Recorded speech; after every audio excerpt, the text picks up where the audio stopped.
है। पेट चलना, जैसे कह देते हैं कि मरीज का पेट चल गया है, ठीक है। अब पेट चलना या कोलरा या हैजा को यूनानी में इंतलाकुल बतन कहते हैं। इस टर्मिनोलॉजी को आपको याद करना होगा। क्यों याद करना होगा? क्योंकि इंतलाकुल बतन को आपको इसलिए याद करना होगा क्योंकि ये पूछे जाने वाली टर्मिनोलॉजी है, एग्जाम में ये पूछी जाती है, इंतलाकुल बतन। ठीक है। तो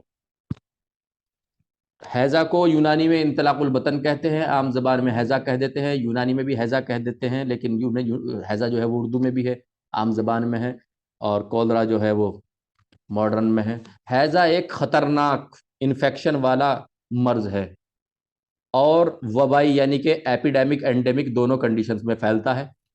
इसमें मरीज को उल्टी और दस्त लगते हैं, उल्टी भी लगती है और दस्त भी लगती है। प्रज्ञा इधर ध्यान दीजिए प्लीज।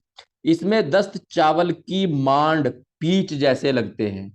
यानी कि जब मरीज को दस्त लगते हैं तो दस्त जो होते हैं वो ऐसे चिकने चिकने होते हैं, जैसे चावल की मांड। जैसे जब सफेद चावल पकाते हैं तो सफेद चावल पकाने के बाद जो है उनको छान लेते हैं, जो पानी होता है वो नीचे आ जाता है, चावल चावलों को एक तरफ रख देता है। वो चावल चावल जो है वो हर हवा के संपर्क में आने पर थोड़े से जो है फरेरे हो जाते हैं, खाने लायक हो जाते हैं। और जो उसका पानी होता है जिसको मांड बोलते हैं, या उसको कई जगह पीच भी बोलते हैं, वो चिकना चिकना होता है। क्यों? क्योंकि उसके अंदर कार्बोहाइड्रेट होता है, जो कि उसके साथ पक करके पानी में आ जाता है।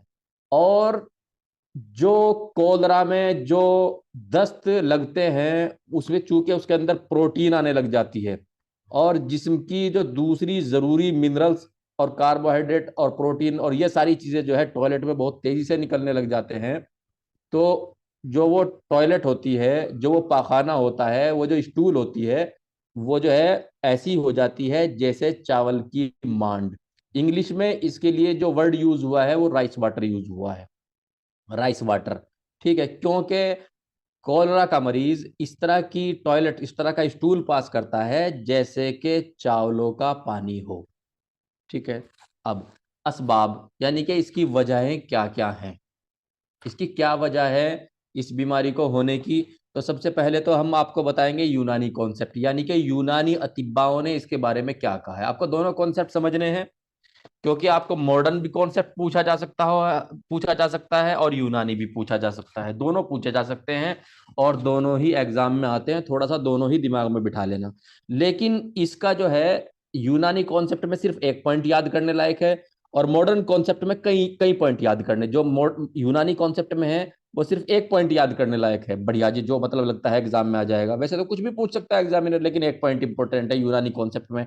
और मॉडर्न कॉन्सेप्ट में कई चीजें ऐसी हैं जो कि लगता है ये पूछ ली जाएंगी। ठीक है। देखिए, गैर मुनहजिम मादा यानी कि जो हम खाना खाते हैं उसमें से कुछ तो हजम हो जाता है, ठीक है, एब्जॉर्ब हो जाता है, जिस्म के अंदर जो है वो एडजस्ट हो जाता है, और इस्ताहाला यानी कि हजम की तरफ चला जाता है, जिसमें काम आने लग जाता है। और कुछ गिजा, कुछ खाना उसमें से ऐसा होता है या खाने का हिस्सा ऐसा होता है जो कि हजम नहीं होता। ठीक है। उसमें भी दो तरीके का होता है, मतलब एक तो ऐसा होता है जो हजम होने लायक ही नहीं होता, और एक ऐसा होता है वो हजम होने लायक तो होता है लेकिन जो डाइजेस्टिव सिस्टम है वो कहीं ना कहीं बीमार है, और वो उसको हजम करने लायक या हजम नहीं कर पा रहा है। तो बहरहाल मुनहजिम मादा यानी कि वो मादा जो कि हजम नहीं हो रहा, खा तो लिया लेकिन हजम नहीं हो रहा। ठीक है। तो वह खाना जो हजम ना हुआ हो उसको बोलते हैं मुनहजिम मादा, चाहे उसकी वजह कुछ भी हो, डाइजेस्टिव सिस्टम में प्रॉब्लम हो, या वो खाना ही अनहाइजेनिक और इस तरह का हो कि वो हजम होने योग्य, हजम होने के काबिल ना हो। दोनों ही कंडीशन में जो है क्या होता है, कुव्वत दाफिया। कुव्वत दाफिया एक ऐसी कुव्वत है जो कि जिसमें इंसानी के जो डाइजेस्टिव सिस्टम है, जो इंसान का डाइजेस्टिव सिस्टम यानी कि खाने को हजम करने वाला जो सिस्टम है, और हजम करके खाने को बॉडी के लायक बनाने वाला जो सिस्टम है, उसमें चार कुव्वतें काम करती हैं। उनमें से एक कुव्वत है कुव्वत दाफिया। कुव्वत दाफिया का काम क्या है? कुव्वत दाफिया का काम ये है, दाफिया, दाफिया बना है दफा करने से। ठीक है। दफा करना यानी कि भगा देना, यानी कि आगे चलता कर देना। ठीक है। कुव्वत दाफिया यानी कुव्वत कहते हैं ताकत को, दाफिया कहते हैं दाफिया कहते हैं दफा करने को, यानी कि ऐसी पावर जो कि दफा करती हो, जो कि निकालती हो। यानी कि जो डाइजेस्टिव सिस्टम में ऐसा मादा होता है जो हजम नहीं होता, जिस्म में जो है एब्जॉर्ब नहीं होता, जिस्म में, जिस्म को जिस्म बनाने लायक नहीं होता, जो कि आंतों में पड़ा रहता है या मैदे में पड़ा रहता है या मैदे में इधर उधर से आ जाता है, उस मादे को ये जो कुव्वत दाफिया है ये स्टूल में क्या करती है, खारिज कर देती है कुव्वत दाफिया। ठीक है, स्टूल में खारिज कर देती है, पाखाने में खारिज कर देती है, और या फिर दूसरे वेस्ट में खारिज कर देती है, क्योंकि क्योंकि स्टूल जो है वो सबसे बड़ा वेस्ट होता है। सबसे बड़ा वेस्ट जो इंसान की बॉडी का है वो स्टूल है। ठीक है, और बाकी जो है जैसे कि पेशाब है, पसीना है, वो भी है, दूध है, सीमन है, वो भी सारे के सारे वेस्ट है। लेकिन फिर मैंने बताया था दो तरह के वेस्ट होते हैं, एक अच्छे वेस्ट होते हैं जैसे दूध और मनी हो गया, और एक जो है मतलब अच्छे वेस्ट नहीं होते, वो वेस्ट ही होते हैं। ठीक है, तो जैसे कि स्टूल हो गया, और स्टूल के साथ साथ यूरिन हो गया, और यूरिन के साथ साथ पसीना हो गया, जो कि जिस्म से जो है बहुत सारी वेस्ट यानी कि खराब चीजों को लेकर के, जो इंसान के लिए हानिकारक होती है, उन चीजों को लेकर के जिस्म से बाहर जाते हैं। तो जो कुव्वत दाफिया है वो स्टूल में क्या करती है, आंतों के रास्ते, लेटरिन के रास्ते उसको जो है, आंतों के रास्ते उसको जो है लेटरिन में खारिज कर देती है, बाहर खारिज कर देती है।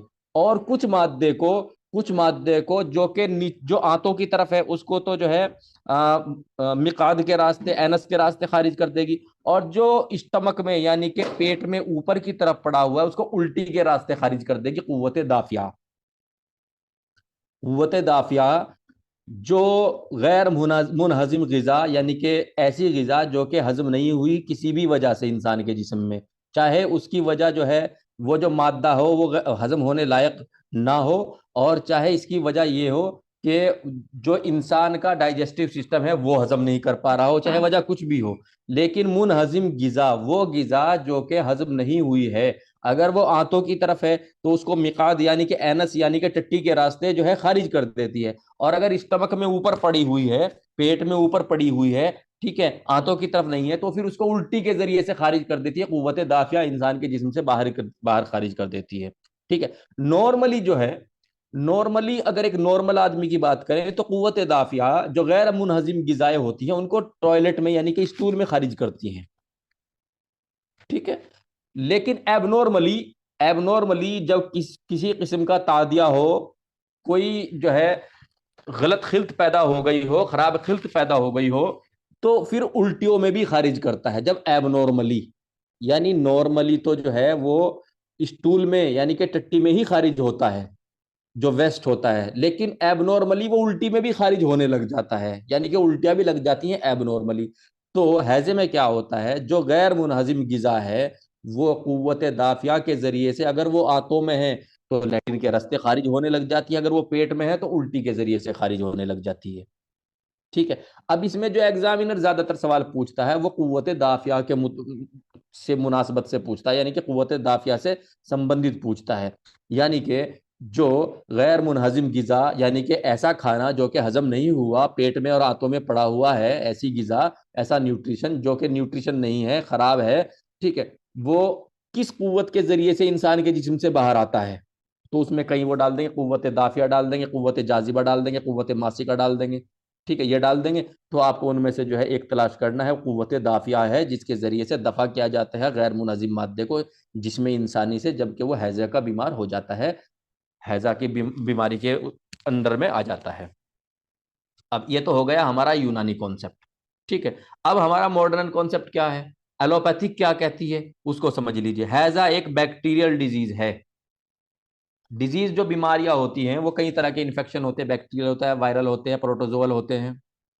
ठीक है, तो हैजा के बारे में कहा गया है कि एक बैक्टीरियल डिजीज है। पहला सवाल यही बनता है, अगर ये पूछ लिया जाए कि हैजा जो है वो बैक्टीरियल डिजीज है, वायरल डिजीज है, प्रोटोजोअल डिजीज है, या किसी भी तरह की नहीं है, तो नंबर एक, हैजा एक बैक्टीरियल डिजीज है, बैक्टीरिया से पैदा होने वाली है। ये हमारा मॉडर्न कॉन्सेप्ट है, एलोपैथिक कॉन्सेप्ट है। दूसरी, इसमें राइस वाटर यानी कि मांड, पीच जैसे दस्त आते हैं। ये भी सवाल कई बार एग्जाम में पूछा हुआ है कि हैजा में जो स्टूल आता है, जो पाखाना होता है, जो टट्टी मरीज करता है, वो कैसी होती है, तो वो कैसी होती है, राइस वाटर यानी कि चावल की चावल के पानी यानी कि मांड जैसे दस्त करता है मरीज, ये भी सवाल पूछा हुआ है। नंबर 2 हो गया, पेट में मरोड़ होती है, कोई बात नहीं। विब्रियो कोलेरा, विब्रियो कोलेरा नामी बैक्टीरिया से फैलता है। विब्रियो कोलेरा को भी कई बार एग्जाम में अलग अलग यूनानी के अलग एग्जाम्स में पूछा गया है।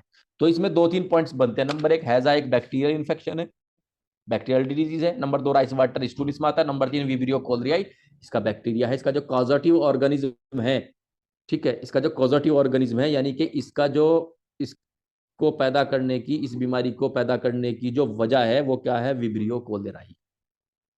ठीक है जी।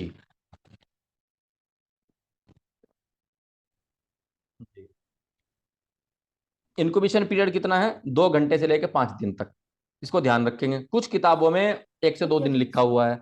अगर आपको एग्जामिनर जो डालेगा या तो वो 1 से 2 दिन डालेगा, या 2 घंटे से लेकर 5 दिन डालेगा, या 1 दिन से लेकर 5 दिन डालेगा, मतलब वो 5 दिन से नीचे नीचे का टाइम देगा आपको। ठीक है। अब यूनानी कॉन्सेप्ट के मुताबिक हैजे की कितनी किस्में हैं, ठीक है। मॉडर्न कॉन्सेप्ट के अनुसार तो हैजे की एक ही किस्म है, हैजा विब्रियो कोलोराई से हुआ, ठीक है, बैक्टीरिया से हुआ, विब्रियो कोलोराई से। लेकिन जो यूनानी कॉन्सेप्ट है, यूनानी कॉन्सेप्ट के मुताबिक जो हैजा है, हैजे की जो है 2 किस्में हैं, एक सफरावी, एक एक बलगमी।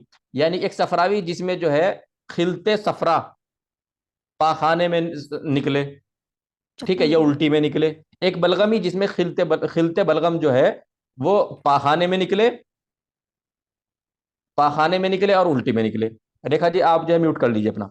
अब इसकी अलामत क्या क्या है, इसकी अलामत ये है, साइन और सिम्टम, ठीक है, यानी कि जब जिस टाइम ये बीमारियां सामने आती हैं तो मरीज को कैसा लगता है। नंबर 1, घबराहट होती है उसे, बेचैनी होती है, कमजोरी यानी कि वीकनेस महसूस करता है, सुस्ती यानी कि रेस्टलेसनेस होती है उसको, चेहरा और तमाम जिस्म खुश्क हो जाता है, ड्राइनेस आ जाती है, मरीज खुश्क हो जाता है मरीज चेहरे का, ठीक है। हल्का हल्का सिर दर्द यानी कि बोझ होता है, क्यों, डिहाइड्रेशन होने की वजह से। जब इंसान के जिस्म का पानी सूखता है, इंसान के जिस्म का पानी बाहर निकलता है, तो क्या होता है, सिर भारी होने लग जाता है। अगर कभी किसी मरीज को आपने देखा उसको बहुत ज्यादा दस्त लग गए हो और वो किसी मतब में आता है, तो वो कहता है डॉक्टर साहब सर भारी हो रहा है, सर घूम रहा है, ठीक है। भूख नहीं लगती, प्यास ज्यादा लगती है, क्यों, क्योंकि डिहाइड्रेशन हो जाता है, पानी की कमी है। तो पानी की कमी को जो है इंसान पानी पी करके पूरा करना चाहता है, तो प्यास ज्यादा लगती है। तेज पतले दस्त लगते हैं, तेज पतले दस्त लगते, तेज पतले दस्त का मतलब यह है कि दस्त जो है वो पतले होते हैं, और तेज का मतलब यह है कि उनकी फ्रीक्वेंसी बढ़ जाती है, यानी कि बार बार बार बार बार बार बार बार मरीज को ऐसा लगने लग जाता है कि तो टॉयलेट से उठे ही मत। जो पाखाना है, जो टॉयलेट रूम है, उस टॉयलेट रूम से तुम बाहर ही मत जाओ, ठीक है, मरीज को ऐसे ना लगे, तो इसको क्या बोलते हैं, तेज पतले दस्त। उल्टी लगती है, मतली लगती है, मतली को नौजिया बोलते हैं। अब इसमें कुछ इंपॉर्टेंट चीजें थी जो कि मैंने आप नोट की हैं आपको समझाने के लिए, जो एग्जाम के पॉइंट ऑफ व्यू से बहुत काम की है। देखिए, एक चीज होती है तुखमा, तुखमा उस चीज को कहते हैं, तुखमा कहते हैं बदहजमी को। बदहजमी यानी कि हजम खराब हो जाए, यानी कि कोई चीज जो है वो उस तरीके से हजम ना हो जैसे कि हजम होकर के इंसान के जिस्म में एडजस्ट हो गया है, जिससे इंसान का जिस्म बन गया है। तुखमा कहते हैं कोई चीज खाई और खा के पड़ी रही पेट में, खराब ऐसी, ठीक है। और हैजा में फर्क क्या है, दोनों एक जैसी है, क्योंकि हैजा में भी गैर मुनहजिम गिजाएं जो है कुव्वत दाफिया के जरिए से खारिज किया जाते हैं, किए जाते हैं बजरिए जो है उल्टी और बजरिए पाखाना। यह डेफिनेशन है हैजा की यूनानी, ठीक है। और तुखमा वो चीजें जो कि हजम नहीं हुई, पेट में पड़ी हुई हैं, तो दोनों में कुछ फर्क होना चाहिए, नहीं तो फिर हैजे को तुखमा और तुखमे को हैजा भी कहेंगे।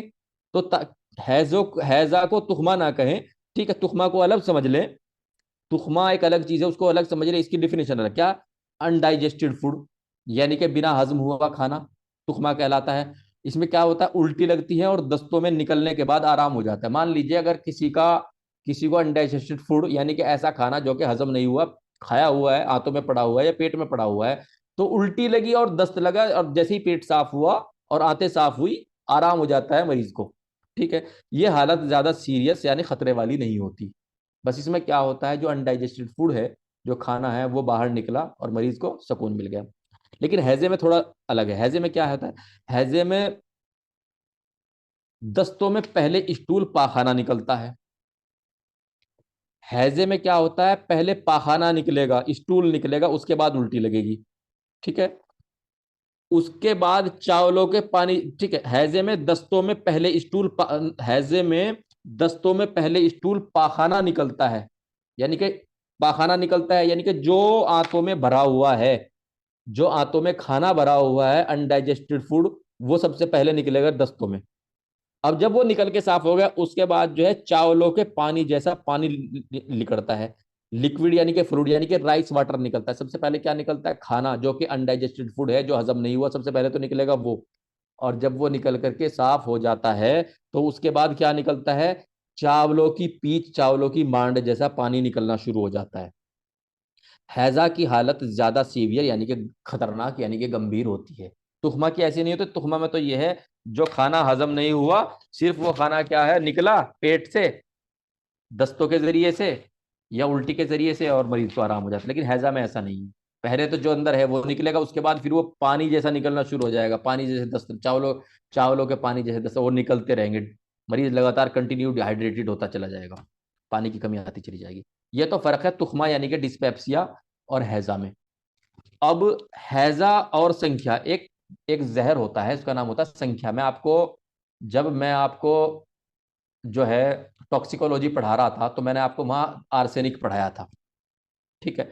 तो आर्सेनिक यानी कि संख्या, अगर कोई संख्या खा ले, तो उसकी जो स्टूल आते हैं, जो पाखाना वो करता है, जो टट्टी यानी कि पोटी वो करता है, वो भी ऐसी ही होती है जैसे चावलों की मांड यानी कि चावलों का पानी, राइस ऑफ वाटर। और जो हैजे में निकलता है वो भी राइस ऑफ वाटर के जैसा होता है। संख्या में जो स्टूल है वो भी राइस ऑफ वाटर जैसा है, और हैजा में जो स्टूल है वो भी राइस ऑफ वाटर है। फिर फर्क क्या हुआ? फर्क जो हुआ ये हुआ, संख्या जहर यानी कि आर्सेनिक पॉइजन में पहले उल्टी आती है। संख्या में पहले क्या होता है? उल्टी आती है, फिर दस्त लगते हैं, हलक में दर्द होता है, ठीक है। फिर दस्त लगते हैं, हलक में दर्द होता है संख्या में। चूंकि संख्या जो है मुंह से जहर खाया गया, तो मुंह से खाई हुई जो जहर है, वो सबसे पहले जो कुव्वत दाफिया है, जो जो इंटरनल पावर है, जो तबीयत है इंसान की, वो सबसे पहले उसे उल्टी में ही निकालने की कोशिश करती है। क्योंकि अगर संख्या जो है वो आंतों में को घूम के निकलेगी तो बहुत ज्यादा नुकसान कर देगी। तो चूंकि तबीयत भी एक तबीब है, जो हमारी अंदरूनी पावर है, वो भी एक तरीके से एक डॉक्टर ही होता है, मरीज को कई जगह सही कर देता है। मान लीजिए कोई आदमी जो है, सब कोई कोई महिला है, कोई औरत है, सब्जी काट रही है, तो उसने कोई भी दवाई नहीं ली, जब भी जख्म भर जाता है, क्योंकि जो इंसान की इंटरनल पावर है, जो अंदरूनी पावर है, जो तबियत भी कर देते हैं, वो भी तो एक डॉक्टर है। कई चीजें तो अगर इम्यूनिटी पावर मजबूत है, अंदरूनी पावर मजबूत है, तो बगैर दवाई के सही हो जाती है। क्यों? क्योंकि इंसान के जिस्म के अंदर जो तबीयत है, जिसको इम्यूनिटी पावर कहते हैं, वो उसे हील कर देती है, ठीक है। इसी तरीके से जो जो इंसान की तबीयत है, वो जब जैसे कोई जहर खाता है, आर्सेनिक कोई खाता है, उसको उसको ऐसे नहीं कि वो लेटरिन में निकलना शुरू हो जाएगा, उसको वही का वही उलट देती है।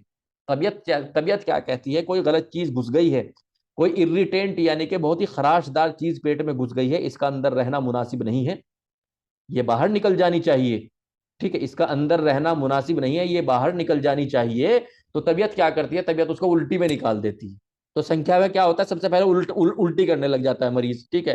पेट में मरोड़ होती है, फिर दस्त लगते हैं। हलक में क्या होगा? हलक में भी दर्द होगा। लेकिन हैजा में थोड़ा अलग है। हैजा में पहले क्या आता है? दस्त लगते हैं। संख्या के जहर में पहले उल्टी लगती है। हैजा में क्या होता है? हैजा में पहले दस्त लगते हैं। चूंकि संख्या जो है बाहर से गई है, और हैजा का जो बैक्टीरिया है, विब्रियो कोलराई, वो भी बाहर से गया है, लेकिन वो अंदर पनप गया है, वो बॉडी के अंदर पनप गया है। तो वो क्या करता है? वो आंतों में वास करता है, आंतों में रहता है, तो सबसे पहले वो आंतों से ही मूवमेंट जारी करता है, और नीचे की तरफ जो है टट्टी शुरू होती है। तो ये पॉइंट है, ये पॉइंट आया हुआ भी है कि संख्या और हैजा में फर्क क्या है। संख्या और हैजा में फर्क ये है कि संख्या जो है, संख्या में मरीज उल्टियां करेगा, और जब उल्टियां करेगा, तो उल्टियों में ऐसा होगा कि वो जो उसने खाया होगा, जो जहर उसने खाया है, गलती से खाया है, जानबूझ के या कैसे भी, तो वो सबसे पहले क्या करता है? बाहर निकलना शुरू हो जाता है उल्टी में। और हैजा में ऐसे नहीं है, हैजा में पहले दस्त लगेंगे, संख्या में पहले उल्टी लगेगी।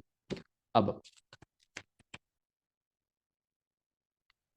हैजा में पहले दस्त लगते हैं, फिर उल्टियां लगती है। हलक में दर्द नहीं होता, हैजे में हलक में दर्द होता है। नहीं, हैजा में हलक में दर्द नहीं होता, संख्या में जहर में हलक में दर्द होता है। तो सर ये अब सिर्फ संख्या में है कि जैसे आदमी जमाल घोटा खा लिया। अभी मैंने आप लोगों को नब्ज पढ़ाई थी, नब्ज, ठीक है। नब्ज के बारे में मैंने एक डिटेल में एक क्लास ली हुई है, आप लोगों को जो समझ में ना आए कुछ थोड़ा सा उसे एक बार देख लेना। क्योंकि अब क्या होगा, अब आगे आगे कुछ कुछ पीछे की भी कुछ वीडियो देखनी होंगी, पड़ेंगी। जैसे कि मान लीजिए कोई चीज़ समझ में नहीं तो पीछे की वीडियो देख ली, साथ में आगे नोट्स रख लिए, ठीक है। अब आपको ऐसा करना हुआ करेगा समझने के लिए, मान लीजिए कोई चीज़ जहन से निकल रही है तो पीछे की वीडियो देखी और उसको एक बार सामने नोट्स देखा, हाँ ठीक है। तो इसी तरीके से अब क्या है, हैजे में नब्ज, मैंने आपको नब्ज पढ़ाई थी, हामला की नब्ज भी पढ़ाई थी। अब हैजे में इंसान की नब्ज कैसे हो जाती है, ज़ईफ व मुतफावत हो जाती है। इसको ऐसे ही याद रख लेना, इसमें ज्यादा जहन लगाओगे तो फिर मुझे नब्ज को जो है, नब्ज पूरी एक पूरी किताब है, उसको बहुत लंबा चौड़ा करके पढ़ाना पड़ेगा, ठीक है। और ज्यादा चीजें ज्यादा याद रखने रखने की जरूरत भी नहीं है एग्जाम के पर, ठीक है, पॉइंट से। तो कुछ चीजें याद रखनी है जिनको पूछा जाता है, हैजा में इसकी नब्ज पूछ लेते हैं। ज़ईफ और मुतफावत, ज़ईफ कहते हैं कमजोर को, मुतफावत कहते हैं जो ठहर ठहर के आ जाए वक्फे वक्फे से, ठीक है। तो इसमें क्या पड़ जाती है, नबी नब्ज जो कमजोर हो जाती है। तो आपको जो चार ऑप्शन दिए जाएंगे उनमें से एक ऑप्शन ज़ईफ और मुतफावत का होगा, उसको टिक कर देना। और ऐसा भी हो सकता है कि वहां मुतफावत ना हो, सिर्फ ज़ईफ ज़ईफ हो, उसको टिक कर देना। और ऐसा भी हो सकता है वहां ज़ईफ ना हो, सिर्फ वीक हो, कमजोर हो, उसको टिक कर देना। समझ समझ जाना कि हैजा जो है, हैजे में ज़ईफ व मुतफावत नब्ज है। बस इसको इतना याद रख लीजिए कि हैजे में जो नब्ज होती है वो ज़ईफ होती है, वो मुतफावत होती है। क्योंकि वैसे तो मैंने आपको जो है एग्जाम के हिसाब से पढ़ा दिया था जितना आपको नर्सिंग यूनानी में पूछना चाहिए। क्योंकि नब्ज इतना बड़ा एक चैप्टर है कि वो बीओएमएस में पढ़ा जाता है और फिर वो एमडी तक जाता है, एमडी मुआलिजात तक में जाता है। तो पढ़ने को तो कितना ही पढ़ लो, लेकिन देखिए बात ऐसी है, हमें इतना पढ़ देना चाहिए जितना पढ़ के हमारा काम हो जाए, हमारी परीक्षा हल हो जाए, ठीक है। अब यूनानी इलाज है इसमें, हैजे में वो क्या क्या है। यूनानी इलाज जो है, जवारिश, क्योंकि हम एक्चुअली ये जो हमारे हमारी परीक्षा है, ये परीक्षा हमारी है थोड़ा सा एक तरीके से कंपटीशन टाइप। तो कंपटीशन टाइप में पढ़ने का तरीका अलग होता है। और जब हम एकेडमिक पढ़ते हैं, जब हम कॉलेज में पढ़ते हैं, कॉलेज में तो हम सब कुछ पढ़ते हैं, कॉलेज में तो हम सब कुछ पढ़ते हैं, हमें पढ़ने का पूरा एक सिलेबस मिलता है, पूरा जो है 3 साढ़े 3 साल का डिप्लोमा मिलता है। लेकिन हमारे पास यहाँ टाइम भी कम होता है और फालतू चीजों में अगर हम फंसेंगे तो इंपॉर्टेंट चीजें छूट जाएंगी। तो यहाँ हमें सिर्फ मक्खन मक्खन उठाना है, ठीक है। तो इसमें क्या है, यूनानी इलाज, यूनानी इलाज को आप ऐसे समझिए, सबसे पहले तो मैं आपको इसका यूनानी बता रहा हूँ, फिर इसका इंग्लिश ट्रीटमेंट बता। यूनानी इलाज में क्या है, जवारिश ऊद तुर्श। मैंने आपको बताया कुछ दवाइयाँ क्या होती है, चटनियाँ होती हैं।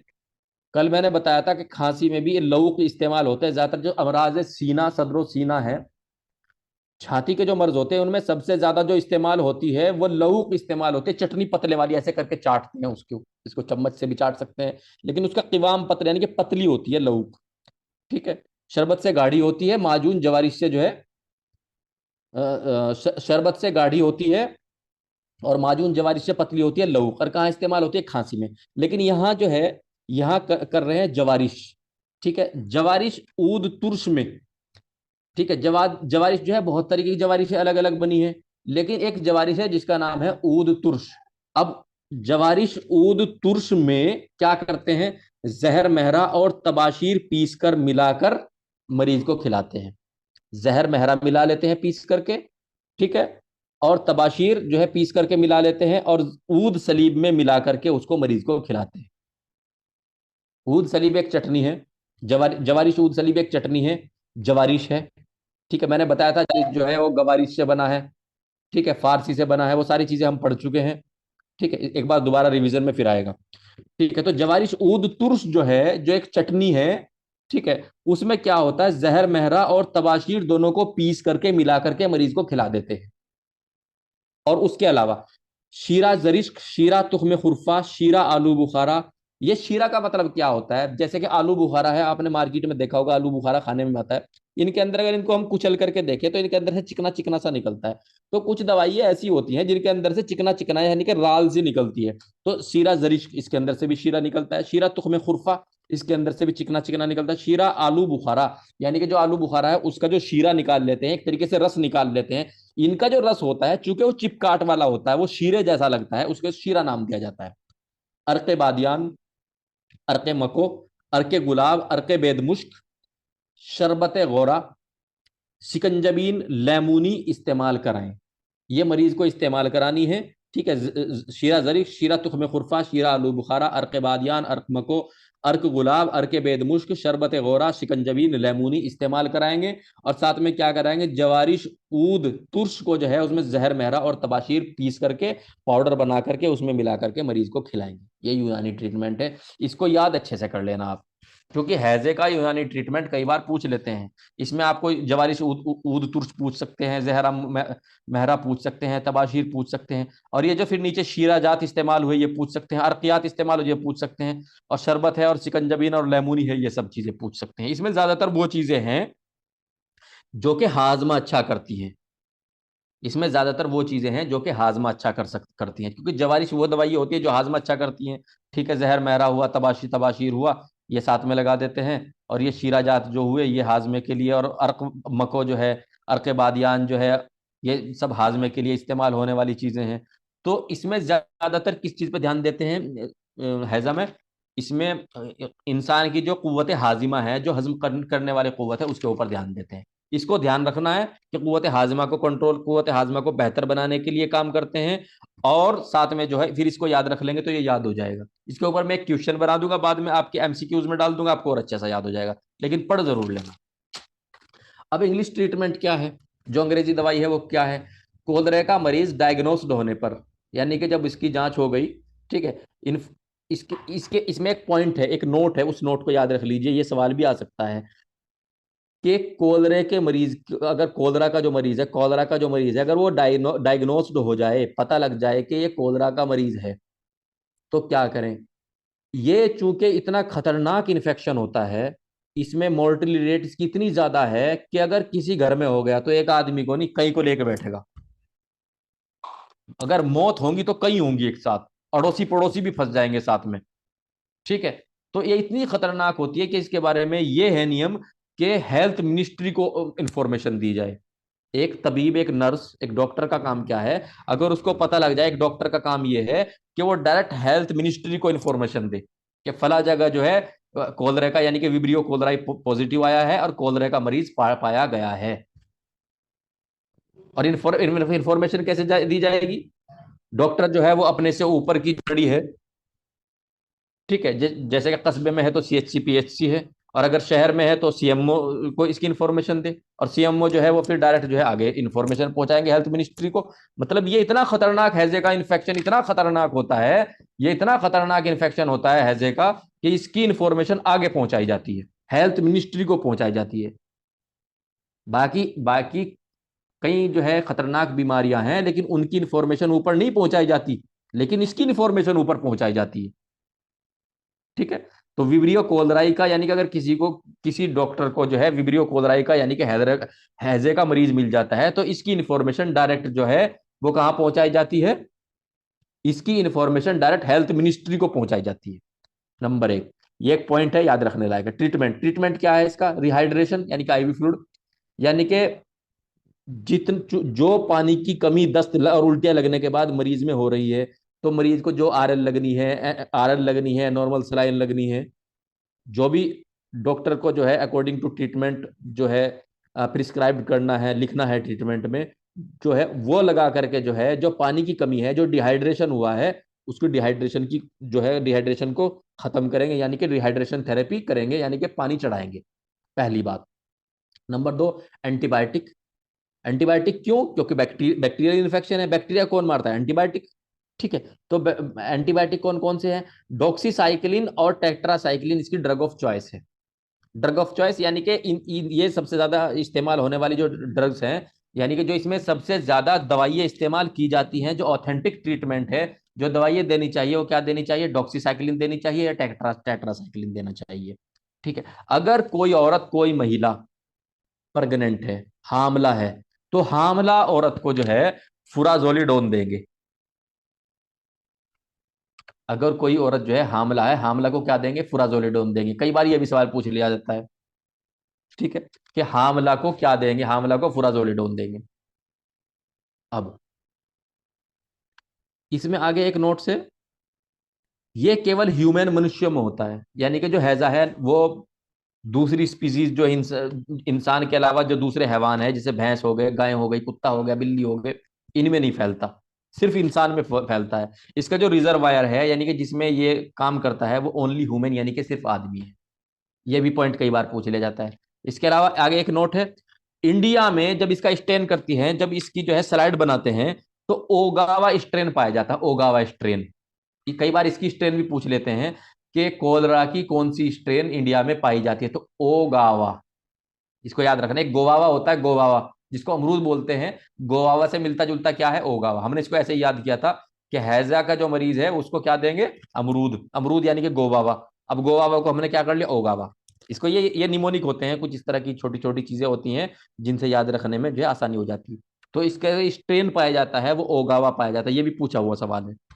इसकी जो वैक्सीन है, कई बार इसके बारे में पूछ लेते हैं कि इसकी वैक्सीन के नाम क्या क्या है। नंबर एक तो जो है Senchal and moral vaccine. Number एक जो है सेंचल एंड मोरल वैक्सीन होती है, ये बायवैलेंट होती है और ये मुंह में डाली जाती है। नंबर दो क्या होती है, ड्यूकोरल होती है और ये मोनोवैलेंट होती है। इन दोनों के बस नाम याद रख लेना आप, यही पूछा जाएगा। अगर पूछा जाएगा कि हैजा में जो वैक्सीन दी जाती है उसका क्या नाम होता है, एक का नाम होता है सेंचल एंड मोरल और दूसरे का नाम होता है ड्यूकोरल। और जो अगर ये पूछ लिया जाए कि मुंह से कौन से देते हैं, तो सेंचल एंड मोरल दे देते हैं, ठीक है, और ये बायवैलेंट होती है जी। अब आगे एक पॉइंट है, बहुत इंपॉर्टेंट पॉइंट है, पूछा हुआ पॉइंट है, कोलेरा को फादर ऑफ पब्लिक हेल्थ कहा जाता है। कोलेरा को फादर ऑफ पब्लिक हेल्थ कहा जाता है। Father of public health is cholera, father is public health is typhoid, wrong, गलत। Father of public health is diarrhoea, गलत, ठीक है। Father of public health is amoebiasis, गलत। Father of public health is cholera, is right. ठीक है भाई।